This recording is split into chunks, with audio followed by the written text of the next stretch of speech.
Morning friends. Actually কালকে রাত্রিবেলায় হঠাৎ খুব ঝড় বৃষ্টি হয়েছে আমাদের এখানে। মানে বৃষ্টি তো হচ্ছেই বেশ কদিন ধরে, সাথে প্রচন্ড ঝড় হয়েছে। তো তাতে অনেক ক্ষতিও হয়ে গেছে আমার ছাদ বাগানে। তবে যাই হোক, সেটা আলাদা প্রসঙ্গ। যেটা আজকের বিষয় সেটা হচ্ছে, দেখুন এই যে আমার ফুল গাছগুলো বৃষ্টির জল পাওয়ার পর পরের দিন সকালবেলা এসে যখন ফুটে থাকে গাছে ফুলগুলো, কি যে অপরূপ সুন্দর লাগে, সেটাই আপনাদের সাথে শেয়ার করতে চলে এলাম। কালার গুলো যেন মনে হয় আরো ব্রাইট হয়ে গেছে, তাই না? আসলে এটা আমার মনেরও ব্যাপার কিছুটা, ওদের নিয়ে সারাক্ষণ থাকতে থাকতে সবসময় এরকমই মনে হতে থাকে।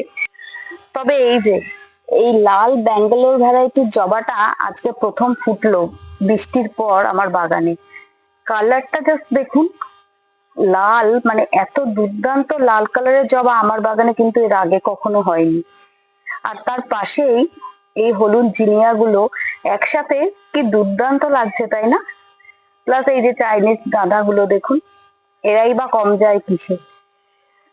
আর অ্যাজ ইউজুয়াল এই যে ফার্স্ট লাভ, এরাও থোকায় থোকায় ফুটছে, আরো ফুটবে কারণ এই যে বৃষ্টির জলটা পেয়েছে। আর পর্তুলিকাও এই যে আজকে বেশি ফোটেনি, তবে যেটুকু ফুটছে সেটাই কত সুন্দর লাগছে, তাই না? যাই হোক, এই ছিল আজকের ভিডিও। যদি আপনাদের আমার ভিডিওটা ভালো লেগে থাকে, অনেক অনেক ভালোবাসা দিয়ে আমার পাশে থাকবেন। আর হ্যাঁ, চ্যানেলটা সাবস্ক্রাইব করতে ভুলবেন না কিন্তু। টাটা।